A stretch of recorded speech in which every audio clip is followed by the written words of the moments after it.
This is true. Betrayal is my least favorite word.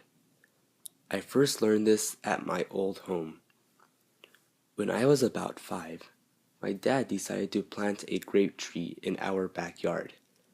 Back then, the plant was only a sapling, about a quarter of a feet tall.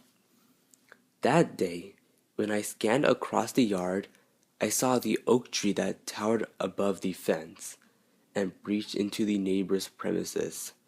This giant showed that it was the boss of this ecosystem. I saw the flowers clothed upon the grass field, creating a mural of beauty.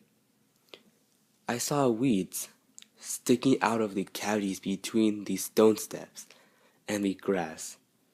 Then there was this grape plant, the humble doorkeeper among the monarchs of the castle. I could hear this plant crying for existence among this monopolized industry. "Please help me. I can't grow here," it would exclaim. "Don't worry. I'll make sure that you are protected," I would answer. For the next few moments, I would water the plant and cut out any weed that encroached upon it. My firstborn, my favorite, my first choice. It would be spoiled. The weeds would envy at this first-class treatment. The trees would feel threatened at this newfound monarch. I understood the others, but I wanted to give the grape plant a chance to sustain life in the yard. Over the next months, the grape plant grew from a tiny plant to a tree just about 2 feet tall. It branched out and spread just enough to hardly touch the oak tree. "I knew that you would thrive," I told that tree during its first birthday.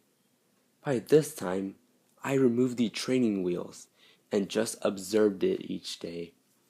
I was a parent, proud that my child was matchless among the rest.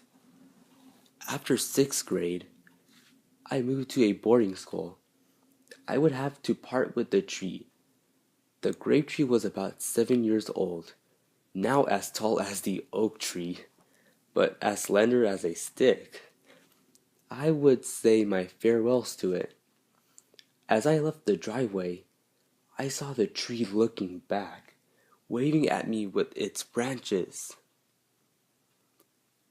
During Christmas break, in 7th grade, I was able to come back home. My parents picked me up, and I asked them about the tree. They didn't know much about it, since they didn't do much gardening.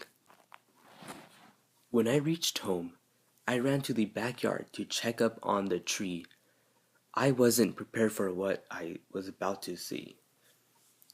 The humble grape plant, 7 years ago, was now a tyrant. Its branches and vines creeped around the fence. It strangled the flowers on the grass field. It uprooted the oak tree. It wasn't a son to me anymore. I didn't know him anymore. There was only one thing I could do.